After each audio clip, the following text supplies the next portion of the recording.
लें, दोनों आंखें बंद, रीढ़ कमर सिर सीधा, अपनी मानसिकता को जोड़ते हुए मंडलाचरण के माध्यम से बात प्रारंभ करते हैं। भव बीजांकुर जनना, भव बीजांकुर जनना, रागाद्या सैमुपगता यस्य, ब्रह्मार्वा विष्णुर्वा हरो जिनो वा नमस्तस्मै, हरो जिनो वा नमस्तस्मै। जो विद्यादि सागर सुधी, जो विद्यादि सागर सुधी, गुरु हैं हितेशी, शुद्धात्म में निरत नित्य हितोपदेशी। वे पाप जिस्मृतु में जल हैं सयाने, पूजो उन्हें सतत केवल ज्ञान पाने, पूजो उन्हें सतत केवल ज्ञान पाने। अहिंसा परमो धर्म की परम उपकारी आचार्य गुरुवर विद्यासागर जी महामुनिराज की, वीतरागी भगवान श्री राम जी की,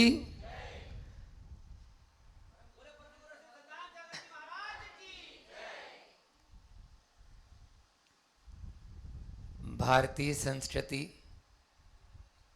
विविधता में एकता की संस्कृति रही और यहाँ पर वसुदेव कुटुंबकम की भावना से हमेशा एक दूसरे के विचार ओत प्रोत रहे। सारी वसुधा एक परिवार के समान है। ये बात अलग है कि आज धीरे धीरे धीरे धीरे सेपरेशन हो जाता है। किसी ने कहा है, कौन कहता है कि दीवारें खड़ी होती है? कौन कहता है कि घर में दीवारें खड़ी होती है? अरे दिल में जब दरारें पड़ती हैं तब दीवारें खड़ी होती है। दिल में जब दरारें पड़ती है तब दीवारें खड़ी हो जाती है। अन्यथा एक दूसरे को लेकर चलने की और आगे करने की भावना हमेशा भारतवर्ष में रही और इसी का परिणाम कि भले ही लूटी रोटी खा लेंगे लेकिन भगवान के दरबार में तो शुद्ध घी का दीपक जलाएंगे, शुद्ध घी का दीपक जलाएंगे। वो लूटी रोटी खाने वाला भी जानता है कि ये मेरे आराध्य हैं, ये मेरे प्रभु हैं और इन्हीं के द्वारा मुझे सद्बुद्धि मिल रही है और मैं चल रहा हूँ। लेकिन आज की इस पाश्चात्य संस्कृति ने इन सब चीज़ों को धीरे धीरे तहस नहस कर दिया। भारतीय संस्कृति तो हमेशा परोपकार की संस्कृति रह गई। परोपकाराय फलंति वृक्षा, परोपकाराय वहंति नद्या और परोपकाराय दुहंति गावे और परोपकारार्थ मिदम शरीरम। ये जो शरीर मिला है ये भी परोपकार के लिए मिला है। आपके अपना शरीर नहीं। हम क्या करते हैं, केवल भोजन किया, दिवस गमाया खाई कर और रात जमाई सोए और भोंदू के भोंदू रहे, कुछ न मिला तुम्हें कोई। आज तक कुछ भी नहीं मिला है। यही हो रहा है। इसका उपयोग क्या कर रहे हैं? उपयोग ये है कि हमें परोपकार, जिस प्रकार से वृक्ष कभी अपना फल नहीं खाते लेकिन पत्थर मारने वाले को भी फल देते हैं,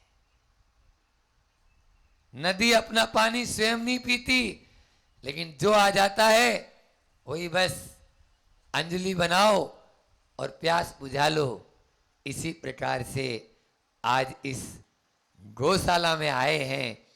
परोपकाराय दुहंति गावे, जो रूखा सूखा भूसा खाती है और अमृत के समान दूध देती है, अमृत के समान, जिसको पूर्ण आहार बोला। अभी बताऊंगा इसके बारे में भी कि आज इसके बारे में भी क्या चल रहा है। और जो तथाकथित पढ़े लिखे हैं, हम अधिक पढ़े लिखे हैं, कम समझदार। ज्यादा पढ़ गए तो बस वो अपनी बुद्धि को वहां पर लगाते हैं और समझदार रहे नहीं। लेकिन सबसे बड़ा धन है गोधन। कौन कहता है कि हम पशुओं का पालन करते हैं? अरे अपनी धारणा को बदल लो, पशु आपका पालन कर रहे हैं। यदि इस धरती पर पशु जानवर नहीं होंगे और गौ माता नहीं होगी तो ये धरती उसी दिन जलकर राख हो जाएगी, खाक हो जाएगी। और प्रत्यक्ष उदाहरण देखने को मिले। आपने देखा होगा आज से 15 साल पहले, 16 साल पहले नेपाल में भूकंप आया था। कारण पता लगाया वैज्ञानिकों ने, कुछ ही दिन पहले वहां पर बड़े पैमाने पर गौ हत्याएं हुई थी और उस गौ हत्या के परिणाम स्वरूप ही ऐसी त्रासदियां आती है। भूकंप आएगा, ज्वालामुखी होगा, फटेगा, ये तभी होगा जब जब आप पशुओं पर अत्याचार करेंगे, प्रकृति पर अत्याचार करेंगे, तो प्रकृति भी चुप बैठने वाली नहीं है। प्रकृति आप पर अत्याचार करेगी। इसलिए समझना बहुत जरूरी है कि गाय जो सबसे बड़ा धन है। जैन पुराणों में एक ग्रंथ आता है सबसे प्राचीन, षटखंडागम, जिसकी पहली टीका आचार्य वीरसेन महाराज जी ने धौला जी लिखी है, जिसको केवल दिगंबर मुनि महाराज जो होते हैं, वस्त्र पहना हुआ कोई भी व्यक्ति छू नहीं सकता, उसको पढ़ नहीं सकता, पात्रता ही नहीं है उसको। उसमें लिखा हुआ है या श्री सा गो, या श्री, बोल तो लो एक बार सब, या श्री बोलो, या श्री सा गो। हाँ, गो यानी जाना नहीं, गौ, हाँ औ की मात्रा लगाओ उसमें, गौ।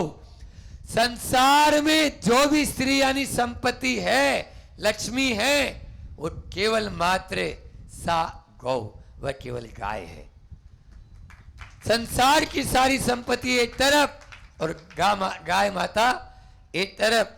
द रोमांस ऑफ काऊ, मेरे पास में हमने बहुत उसकी प्रतियां बांटी जब आचार्य श्री जी के साथ रहता था।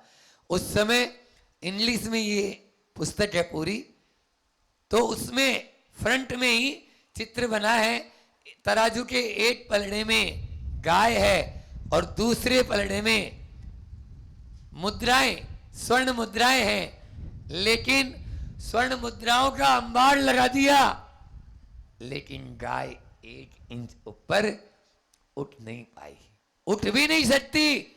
आप संसार की सारी संपत्ति एक तरफ कर देना और गौ माता एक तरफ। हिंदू परंपरा के अनुसार तो उसमें 33 करोड़ देवी देवताओं का वास माना जाता है। और उस गाय में, लेकिन गाय कौन सी, अभी उसकी भी चर्चा करना है। देसी गाय होनी चाहिए, अपनी भारतीय नस्ल की गाय होनी चाहिए, विदेशी नस्ल वाली नहीं। जर्सी और जो हार्स्टिन आती ना, हार्स्टिन, तो वो, ये गाय नहीं, आपको बता दें गाय नहीं है वो सुअर के द्वारा क्रॉस करके बनाई गई है। आप देखिए देसी गाय में पीठ पर कुब्बड़ होता है ना, कुबड़ा जो होता है उसमें सूर्य केतु नाड़ी होती है, और उस सूर्य केतु नाड़ी पर जो हाथ फेरता है, मैंने बताया था, कैसा भी डिप्रेशन, अवसाद, चिंताग्रस्त सारी की सारी अनिद्रा, इस सारी बीमारियां दूर हो जाती है। गोलू हो तो देख लो ना इसको। तो सारी बीमारियां अपना आप ही दूर होती है।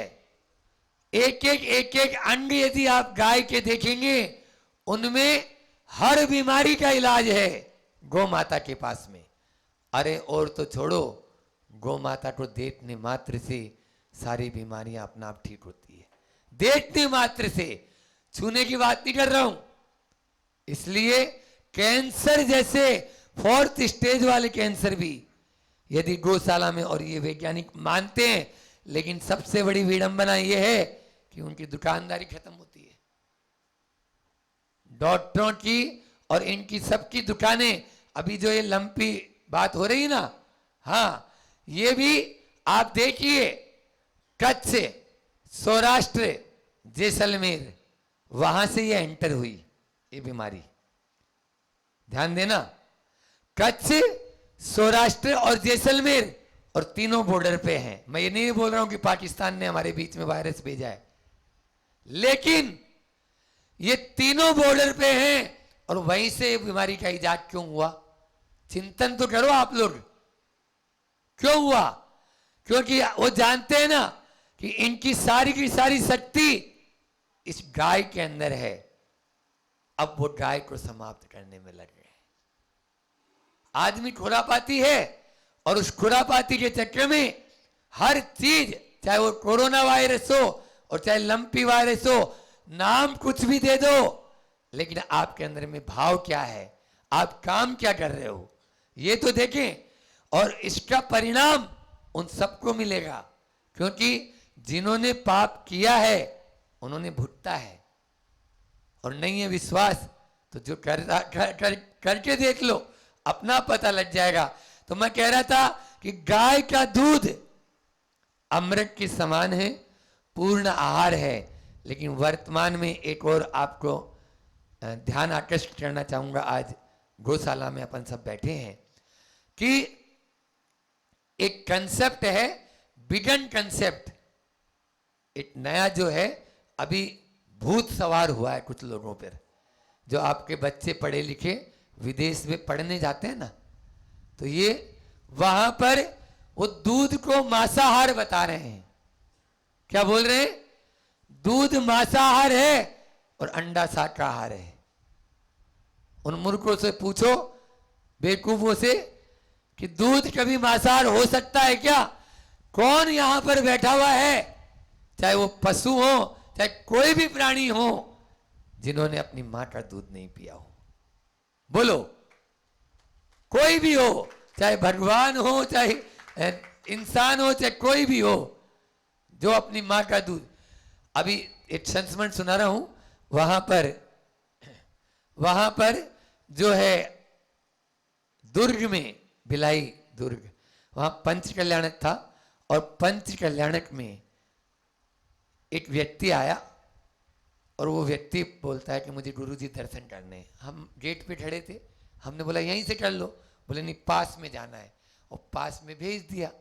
पास में जाने के बाद में बोलता है, हम तो आपसे भी बड़े वाले शाकाहारी हैं, आचार्य श्री जी से, आपसे भी बड़े वाले शाकाहारी हैं। हमने एक बार तो उसको सोचा कि इसका हाथ पकड़ के बाहर कर दें, लेकिन आचार्य श्री जी क्या है, जो विरोधी होता है ना, उसको और प्रोत्साहन देते हैं, ताकि उसकी क्या मानसिकता है उसको थोड़ा सा पता लग जाए, टटोल लें। तो उसको तुरंत पूछा, क्यों भैया? तो बोले, महाराज जी आप तो दूध लेते हैं और हम तो दूध भी नहीं लेते हैं, हम तो दूध भी नहीं लेते हैं। बस आचार्य श्री जी तुरंत समझ गए, इसके मन में भूत सवार हो गया। अभी इधर भी चल रहा है ये, इंदौर की तरफ आपके निमाड़ में हर खंबे पे लिखा हुआ मिलेगा आपको, हाँ, विगन अपनाइए और दूध का त्याग कीजिए, दूध मांसाहार है। ये इस तरह के कोटेशन लिखे हुए मिल रहे हैं। बोलो, तो दूध को प्राप्त करने की जो प्रक्रिया है वो गलत हो सकती है, या जो गौ माता है या जानवर है उसका पालन करने की जो विधि है वो गलत हो सकती है, लेकिन दूध कभी मांसाहार नहीं हो सकता। 24 में से 23 तीर्थंकरों ने अपना जिसको भोजन बनाया, क्षीरान्न के द्वारा जिनको केवल ज्ञान की उत्पत्ति हुई। क्या वो कभी मांसाहार हो सकता है? 3 काल में नहीं हो सकता। इसलिए ध्यान रखना, गौ माता या अन्य जो भी प्राणी हैं, उन प्राणियों के माध्यम से हम दूध को कभी भी मांसाहार नहीं कह सकते हैं। इस भूख को कभी भी अपने ऊपर, एक व्यक्ति आया खजुराहो में, हमारा चातुर्मास चल रहा था। अब वो मालूम था कि ऑस्ट्रेलिया में रहता है और वहां पर जॉब करता है, नौकरी करता है, तो वो और चीज दे लेकिन दूध नहीं दे, और दूध का वो बना हुआ जो अपना छेना वो नहीं दे। तो हमने बोला हमें लेना है तो इससे यही लेना है, नहीं तो लेना ही नहीं है, ये देगा तो हम लेंगे। वो बोलता है ये नहीं देंगे महाराज जी, और चीज ले लो। इस प्रकार से उनमें पढ़ा दिया जाता है और अंदर में भावना भर दी जाती है। मशीनों से जो दूध निकाला जाता है उसमें तकलीफ होती है, पहली बात। और दूसरी बात ये है, हमारे यहाँ जानवर को भी जैसे परिवार में सदस्य होता है वैसे पालन किया जाता है। जैसे यहाँ पर पता लगा आप लोग गायों की उस तरह से सेवा कर रहे हैं जिस तरह से घर में एक परिवार की। और बता दें, इनका जो शोर और सूतक होता है उसका भी पालन अपने यहाँ पे किया जाता है। भारतीय परंपरा में तो भैया 1 दिन का, आज जन्म लिया है तो अभी नहीं, 1 दिन का शोर है, मंदिर में अभी हाथ नहीं लगाएंगे। ये जैन परंपरा में, जैन कुल में परंपरा, क्योंकि घरों में रहती है ना, घर में रहती है और घर में पालन किया जाता है। ये तो आज अलग बात है कि घर से बाहर कर दिया। जहां पर गाय होगी वहां कोई बीमार नहीं होगा, कोई बीमार नहीं होगा, ये लिख लो। लेकिन आज गायों को शहर के बाहर में भेजा जा रहा है और किया जा रहा है। ये विडंबना है भारत के अंदर में, भारतीय संस्कृति में। इसलिए गो पालन बहुत जरूरी है। गाय का पालन करेंगे तभी ही हम अपने आप को सुरक्षित रख पाएंगे और प्रकृति के बहुत समीप पहुंच पाएंगे। आप देखिए, प्रकृति के समीप रहने वाले जितने भी प्राणी होते हैं, और जैसे हम ही हैं, चाहे आप तो मुनि महाराज जी ले लो, मुनि महाराज जी में और प्रकृति के बिल्कुल पास में गाय है, तो गाय बिल्कुल प्रकृति के साथ रहती है। गाय कभी नहाती है, हम कभी नहाते हैं, बोलो। गाय कभी मंजन करती है, हम कभी मंजन करते हैं, बोलो। गाय कभी बैठ कर खाती है, हम खड़े होकर खाते हैं, गाय भी खड़े होकर खाती है। बहुत सारी गाय कभी कपड़े पहनती है, बोलो ना, नहीं पहनती है, तो बस वो दिगंबर रहती है, हम भी दिगंबर रहते हैं। इस प्रकार से बहुत सारी समानताएं हैं। जैसे जैसे प्रकृति के समीप पहुंचते चले जाएंगे, आप गौ माता के समीप आते चले जाएंगे, जो हमारा सबसे बड़ा धन है। और एक बात और बता दूं, पद्म पुराण, पद्म भगवान राम का नाम है ना, तो पद्म यानी वो बिल्कुल गोरे थे, तो जैसे बिल्कुल कमल होता है ना, वैसा उनका कलर।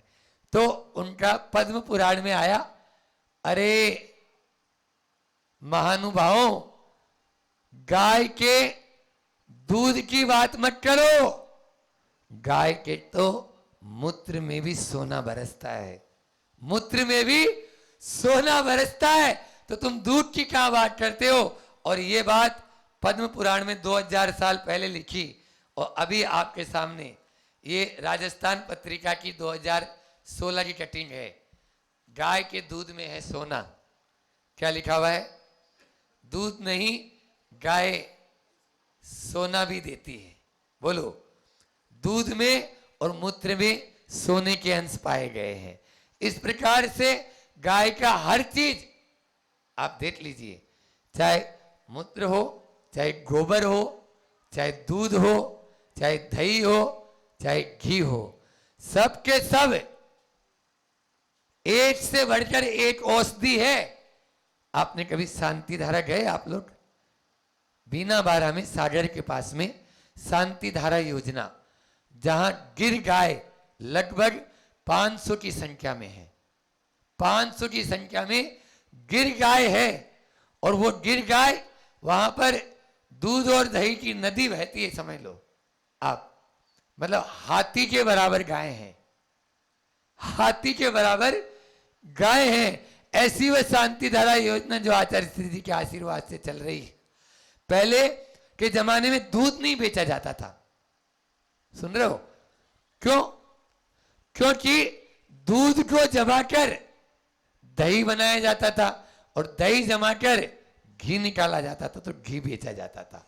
घी बेचते थे तो देखो उसकी जो छाछ होती थी तट, वो तट भी काम आता था। घर भर के लोग पी लेते थे, आजू बाजू में भी बांट देते थे खूब। तो दूध बेचा ही नहीं जाता था कभी भी। दूध बेचने वाला राष्ट्र नहीं भारत में। ये परंपराएं रही हैं और इनके पीछे साइंटिफिक तरीका रहा। अब सब मेहनत छूट गई।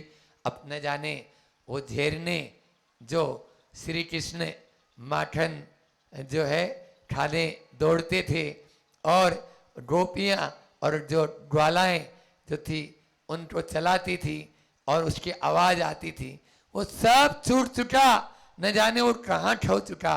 भारत इन्हीं के कारण सोने की चिड़िया थी, सोने की चिड़िया। क्योंकि यहाँ पर कभी भी पशुधन को हमेशा सुरक्षित रखा गया। खुद गीले में सो गए, बाहर रह गए, लेकिन पहले जानवर को हम देखेंगे। जानवर के कारण, और संयुक्त परिवार रहते थे, खूब पालन पोषण होता था। एक एक घर में पहले तो लड़की भी उसी को दी जाती थी। आप लोगों को बता दें, पहले क्या घर देखने जाते थे तो सबसे पहले यही नहीं, आजकल की तरह नहीं कि इसके घर में कौन सी BMW है या कौन सी स्कॉर्पियो, कौन कौन सी गाड़ियां आप लोग चलाते हो। ये तो अब आ गए। और ये सब चल किस बेस पे रही है? आपके इन्हीं गौ माताओं के त्याग के बेस पे चल रही है। आप लोग पेट्रोल खरीदते हो और मांस का निर्यात करते हो। जितना पेट्रोल आ रहा है उतना मांस जा रहा है। आप ऐसा मत समझ लेना कि गाड़ी ऐसे ही चल रही है। भले ही आपने उसको पेमेंट देके पेट्रोल खरीदा है, आया कहां से ये तो देखो आप, उसका सोर्स क्या है। और इसीलिए प्रति वर्ष 8 से 10 करोड़ हमारा पशुधन अलग हो जाता है। बोलो, अलग हो जाता है। इस प्रकार से इसको अपन को बचाना होगा और इसके माध्यम से ये अपनी टेंडेंसी और अपनी मानसिकता को बदलना होगा कि गाय हमारा पालन जो है ना, हम गाय का पालन नहीं कर रहे हैं, वो गाय हमारा पालन कर रही है। मैं बता रहा हूं, बहुत सारी, एक ये पुस्तक है सृष्टि की संरक्षक, अभी आप सबको मिल जाएगी यहाँ पर, जितेंद्र जी से ले लेना। सृष्टि की संरक्षक भारतीय गाय आप लोगों के पुण्य से अभी आई। तो इसमें सृष्टि को बचाना चाहते हो गाय के माध्यम से। मैं बोल रहा हूं ना, अपने जैन शास्त्रों में भी और वैदिक पुराणों में भी, सब पुराण, चाहे कोई से भी, बाइबल कुरान सब ले लो, कहीं नहीं लिखा हुआ कि गाय को काट दिया जाए। कोई भी ग्रंथ उठा के लाके बता दो मुझे, किसी भी ग्रंथ में हो तो। इसलिए ये भारतीय परंपरा रही नहीं। महात्मा गांधी ने सत्य कहा था कि आप लोग काटना चाहते हो, मुझे काट दो, लेकिन मेरी गौ माता को मत काटो। ये महात्मा गांधी खुद बोल रहे हैं। गौ माता को, मंगल पांडे वो स्वतंत्रता संग्राम सेनानी, जिसने केवल मात्र इसी बात पर उसको लगा कि कारतूस कहां से बना, इसमें गाय की चर्बी यूज में की गई है, गाय को मारकर कारतूस बनाया गया है। धिक्कार है इन फिरंगियों को, और इन फिरंगियों को मुझे भारत से खदेड़ कर ही मुझे सांस लेनी है, जवाब लेना है इनसे। ऐसे थे अपने स्वतंत्रता संग्रामी, जो छोटी छोटी सी बातों को लेकर लेकिन चोटी का काम करते थे और जानते थे कि इसका परिणाम क्या होगा।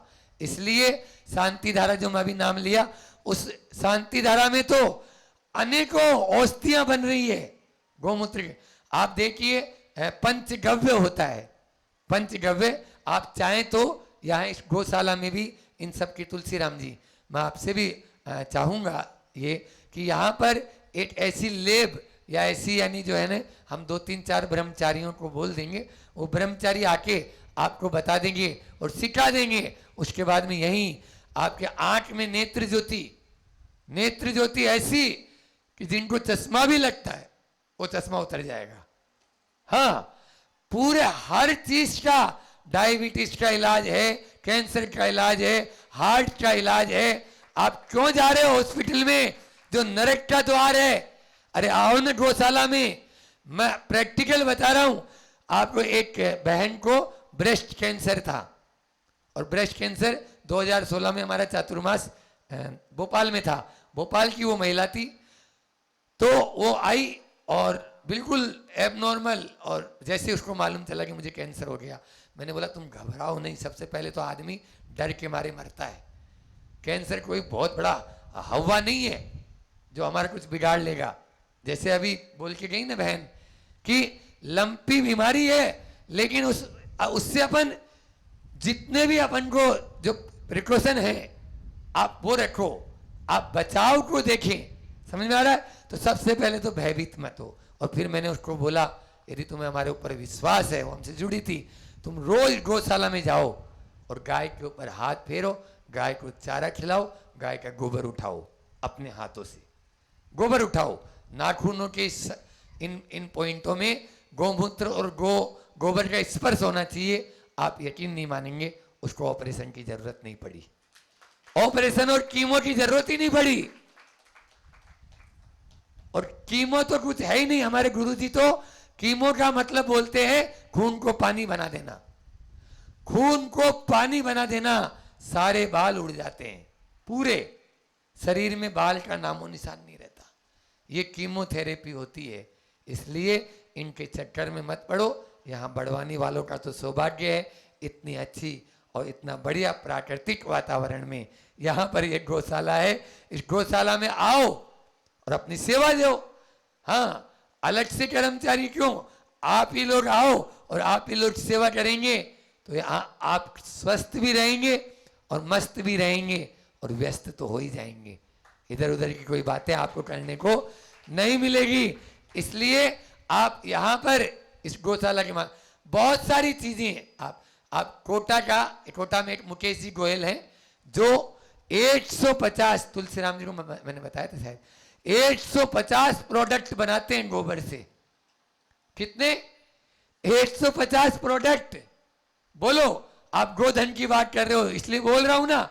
जिनको रोजगार चाहिए आओ ना यहां पर, और आराम से आपके पास में जो गोधन है उसका उपयोग करना। बस उपयोग आप करना सीख गए तो निश्चित रूप से आपका।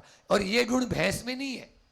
आप देखो, भैंस माता बोलते, कोई गौ माता बोलते हैं, भैंस माता सुना आपने? किसी ने कहा भैंस माता? क्यों क्यों बोलो? इसलिए कि हमारे गुरुजी कहते हैं 1000 गाय खड़ी है और एक बछड़ा है एक गाय का।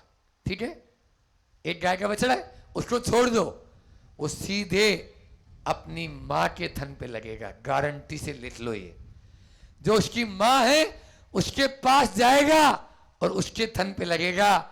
और भैंस के बछड़े को छोड़ के देख लेना, छोड़ के देख लेना, वो 50 पे नहीं, वो सैकड़ों पे मुंह मारता रहेगा और फिर भी अपनी मां को नहीं पहचान पाएगा कि मेरी मां कौन सी है। बस मोटी बुद्धि रखना है तो भैंस का दूध पियो, और नहीं तो गाय का दूध पियो। बुद्धि हमेशा शार्प हो जाएगी, तीक्ष्ण हो जाएगी, पैनी हो जाएगी। और गाय सफेद है, उज्जवल है, भैंस काली है। हमारे यहाँ उज्जवलता को अच्छा ही माना गया। अपने विचारों में भी सफेद ही लाओ। मैं ये नहीं कह रहा कि भैंस को ऐसे ही छोड़ दो, हाँ, नहीं तो ऐसा भी नहीं है कि भैंस के बाद।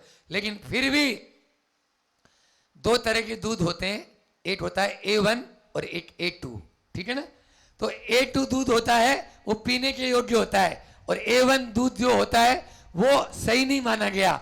A1 दूध थोड़ा सफेद होता है जो भैंस का दूध होता है, और गाय का दूध पीला होता है। गाय का मूत्र भी पीला होता है क्योंकि उसमें सोना है, सोना पीला ही होता है। समझ में आई?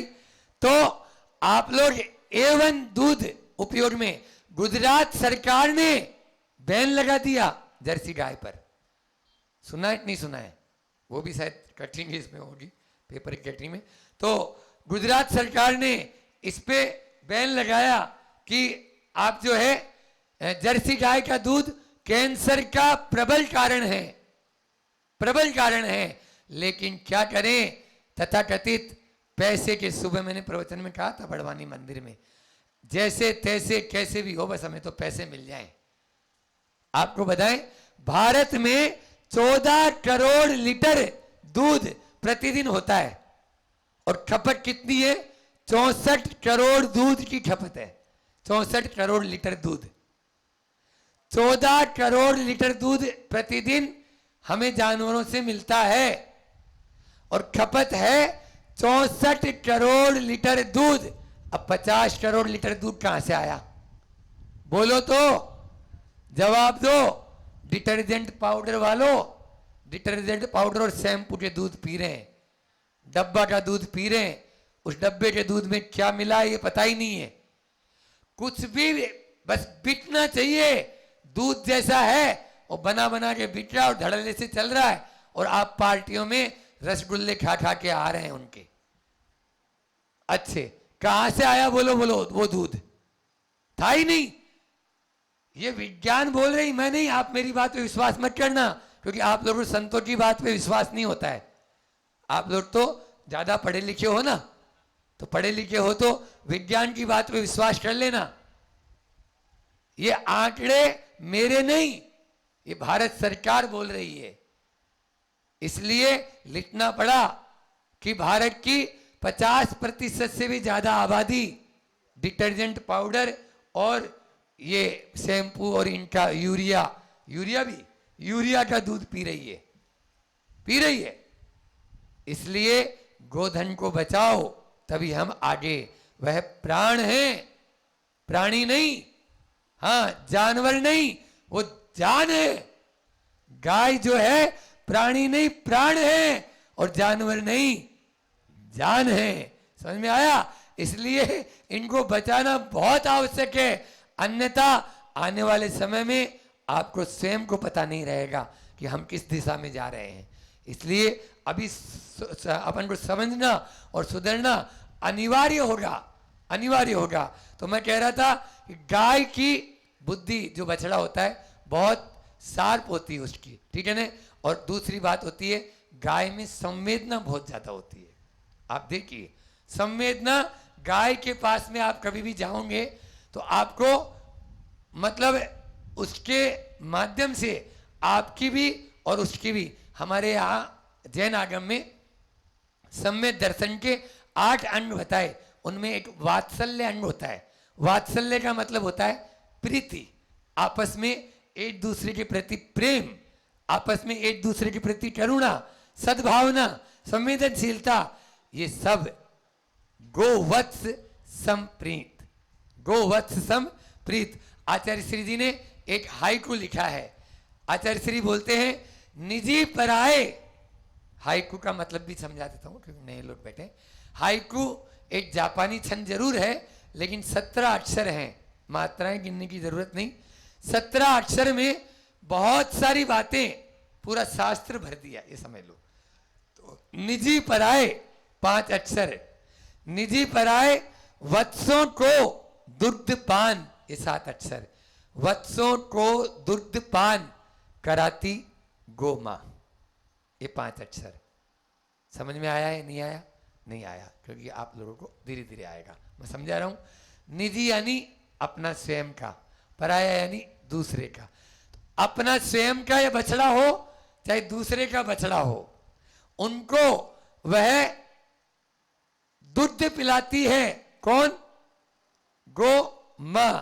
तो अब वह वात्सल्य की प्रतीक है। और आप लोग यकीन नहीं मानेंगे, ये चित्र देखो आप, ये चित्र दिख रहा है आप लोगों को? इस चित्र में एक गाय है और 3 बछड़े हैं, गौशाला की है ये फोटो। उसमें इसका एक बछड़ा है, 2 बछड़े वो हैं जिनकी मां असमय में चली गई, लेकिन ये गौ मां उन तीनों को दूध पिला रही है समान रूप से, समान रूप से। इसलिए निजी पराये वत्सों को दुग्ध पान कराती गौ मां। शायद इंसान यदि कोई हो तो दौरानी जिठानी हो तो बोले ये मेरा बेटा है और ये तेरा बेटा है, ये मारी थारी इसी में पूरा का पूरा संसार उनका चला जाता है।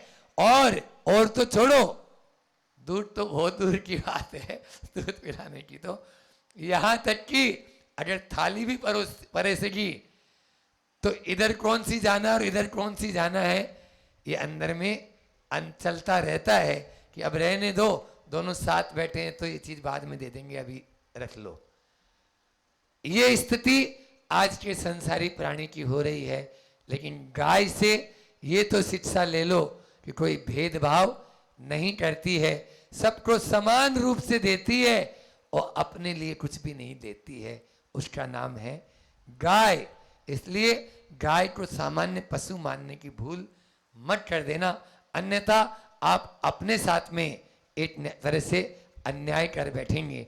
अपने साथ में अन्याय न करें, इसके लिए न्याय करें, तभी आप वो होगा कि गाय को पशुधन माने। माताएं बहुत प्रकार की होती है, 5 प्रकार की माता का वर्णन आपको बता देता हूं, जिसमें गौ माता तो है ही। इसीलिए भारत माता, धरती माता, जिनके प्रति हमारा ऋण है, और वो कभी छूट नहीं सकता है, छूट नहीं सकता है। आप देख लीजिए, चाहे वो धरती माता, चाहे वो भारत माता, चाहे वो गौ माता, और चाहे जिनवाणी माता, शास्त्र जैसे भी भेंट किया इन लोगों ने, तो वह जिनवाणी माता जिसका उपकार है कि हम इस पथ पर चल बैठते हैं। और उसके बाद में जन्मदात्री जो माँ होती है अपनी, ये जन्मदात्री माता, इस प्रकार इन 5 माता को कभी भूलना नहीं। यदि भूल गए तो आप अपने आप को भूल जाओगे, अपने आप को भूल जाओगे। इसलिए उनको हमेशा याद रखें।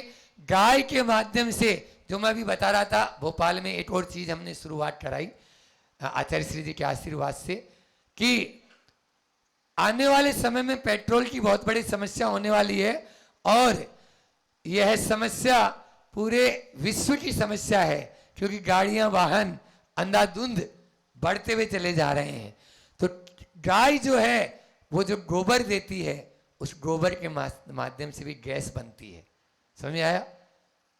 और वो होती है CNG गैस, है ना। तो ये जो LPG गैस है, ये LPG गैस आप लोगों को महंगी भी पड़ती है और माइलेज भी कम देती है, और CNG गैस सस्ती भी पड़ती है और माइलेज भी ज़्यादा देती है। अभी वहाँ पर इसके CNG का प्लांट लगा हुआ है भोपाल में, आप लोग कभी जाएं तो देख सकते हैं, सूकी सिमनिया में बहुत बड़ा प्लांट है, और वहाँ की जो गौशाला है उसमें 1100 पशुधन अभी हैं। आप बड़ी बड़ी गौशालाएं, आज जैसा अभी यहाँ पूर्व वक्ता ने बताया कि 150 से अधिक गौशालाएं, और वो गौशालाएं भी ऐसी जो सर्व बिल्कुल सुविधा युक्त, और केवल मात्र दूध डेयरी नहीं है वो। हाँ, दूध डेयरी नहीं है कि दुधारू का, ये जो शांति धारा योजना है ये अलग है, और शांति धारा के अलावा बीना बारा में जो अनुपयोगी पशु हैं वो अलग हैं, उसको दयोदय गौशाला कहते हैं।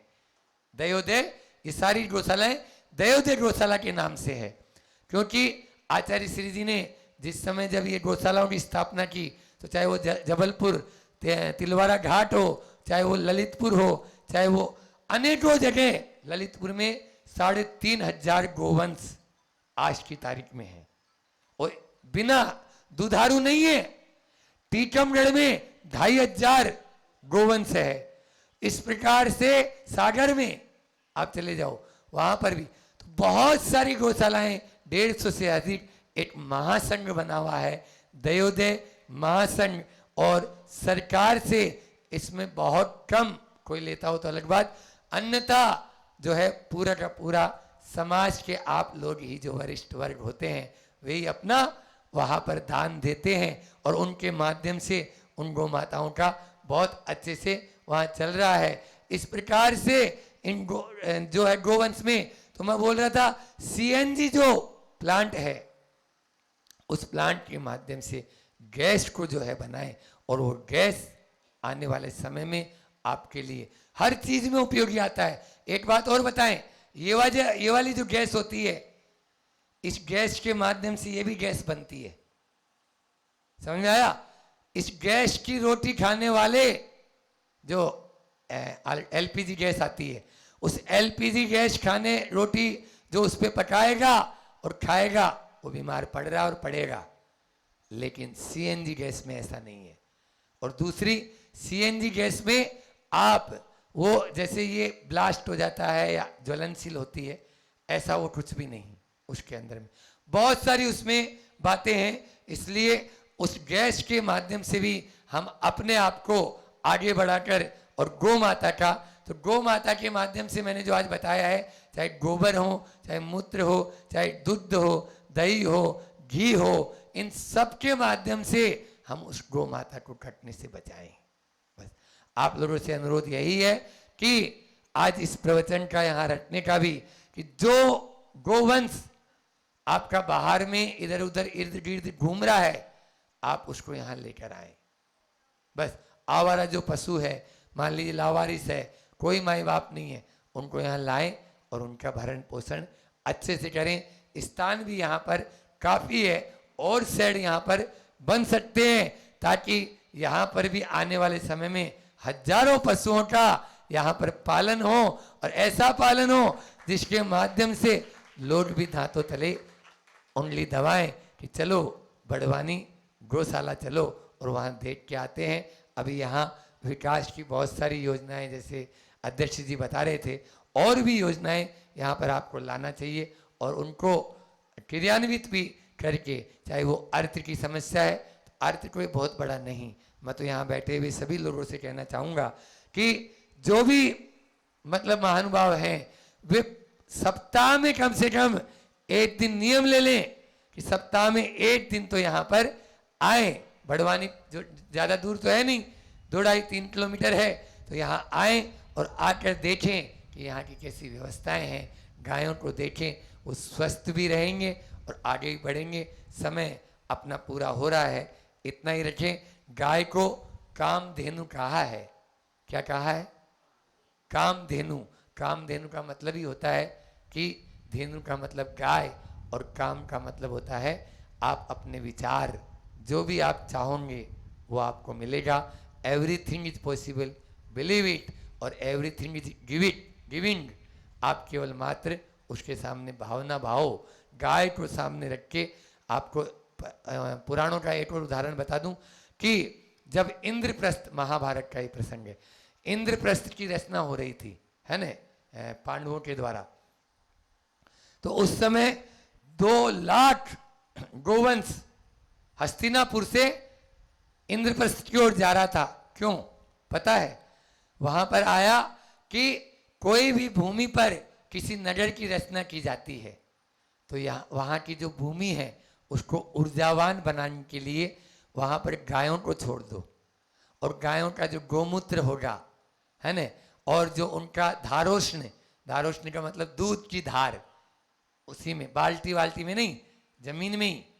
ये जैन पुराणों में भी आता है और हिंदू पुराणों में भी खूब इसका वर्णन मिलता है कि किसी भी तरह की कोई अलाय बलाई टालना हो तो शांति कर्म बोलते हैं इसको। क्या बोलते हैं? शांति धारा करने वालों, शांति कर्म। तो आप उस धरती पर धारोष्ण दूध को छोड़ दें, वो आपकी पूरी पूरी रिचार्ज हो जाती है। जैसे मोबाइल होता है ना, उससे भी मोबाइल तो फिर वापस डिस्चार्ज हो जाता है, लेकिन वो धरती फिर कभी डिस्चार्ज होने वाली नहीं। जिसको एक तच से नाम का वो जो था राक्षस, उसने उस गोवंश को पकड़ लिया था और नागों को छोड़ा था। फिर अर्जुन ने उन सबको छुड़वा के और वो गोवंश लेके आया था। तो ये गोवंश को इस प्रकार से शुरू से ही हमारे यहाँ भारतीय परंपरा में गोवंश की बहुत बड़ी महत्ता रही है। और जहाँ कहीं भी अपने साथ में गाय को पहले रखा, क्योंकि उसके माध्यम से ही हमारी आजीविका चलेगी। और पशुपाल्योपेता मतलब पशुओं के पालन के माध्यम से ही हमारी कृषि। आप खेती बाड़ी करते हो, बोलो खेती बाड़ी काय से होगी? काय से होगी? बिना, दोनों एक दूसरे से लिंक है। वहाँ भूसा होता है, आज वो भी हार्वेस्टर के माध्यम से सब उड़ा दिया। इसीलिए बोल रहे थे चारा का भाव आसमान छू रहा है, होता ही नहीं है। अब चारा ही नहीं होता है, क्योंकि इंसान अपने खाने के लिए ले लिया वो पता ही नहीं कि गाय को क्या खिलाएगा, ये पता ही नहीं है उसको पशुओं क्या खिलाएगा। तो इसलिए इन सबको, बैलों को बचाओ। आदिनाथ 52 गजा में आदिनाथ भगवान आप लोग गए हैं, वहाँ पर खड़े हैं, उनके चरणों में ही बैल का चिन्ह है, उनको बोलते हैं वृषभ देव। क्यों? क्योंकि आदिनाथ भगवान का चिन्ह ही वृषभ देव। और यहाँ पर शंकर जी, शिव जी, वो उनका वाहन नांदी। बोलो ये कहाँ से आए? टपक गए क्या? नांदी कहाँ से आएगा? गाय होगी तब आएगा नहीं। इसलिए गोवंश को बचाओ और उसके माध्यम से अपने आप को बचाने का उपक्रम करो।